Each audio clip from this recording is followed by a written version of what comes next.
what in my eschatology, my eschatological analysis, is the role of China in the coming Great War? And is there any reference in the Quran to support a role for China in the coming Great War? I do not find in the Quran any evidence pertaining to China directly. But the important thing for us to recognize is that in the Quran we have Qarnain. Qarnain in Surah Al-Kahf can mean two horns.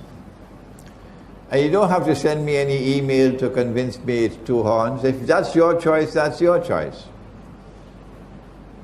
When I look at the word qarn in the Quran, I find that Allah always uses the word qarn to mean an age or an epoch, a generation. And so Qarnain will be two ages or two epochs or two times. One in the past, when Gog and Magog were confined behind the barrier, and the other in the future, when of course Gog and Magog will be released. Zulqarnain used power to punish the oppressor, to confine him, to use the language of chess, to checkmate the oppressor. Cannot be destroyed, but can be checkmated. And in the second age, in the Qarnain, which is to come, Qarnain, the second age, will witness the same thing again. That the people in the region of the Black Sea, is the Black Sea in the Quran? Is the Black Sea in the Quran? Is the Black Sea in the Quran? Come on, somebody. Yes, it is. The Black Sea is in the Quran. In which surah? In Surah Al-Kahf. Aynun Hamiyah. Zulqarnain reached to one end of the land, Aynun Hamiyah, meaning a body of water which is dark and murky, and it's the Black Sea. And in that region of the world in which the Black Sea is located, the second age will emerge of Qarnain. It's two qarns.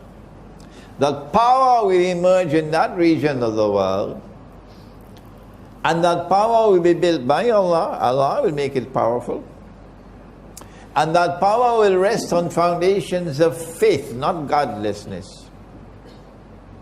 And that power will be used in the second qarn as it was used in the first qarn, to stand up and resist the oppressor, and to support the oppressed, and those who have faith and are righteous in conduct. This is Russia. This is Russia's role today. Russia is turning away from communism, away from Marxism, but there are those who are still sleeping, so let them sleep. And Russia is returning to Orthodox Christianity.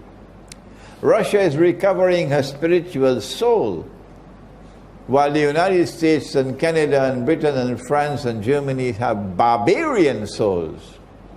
A man can marry another man and get a marriage certificate, and you call that something progressive, something worthy of commendation? That's progress? You must be sleepy.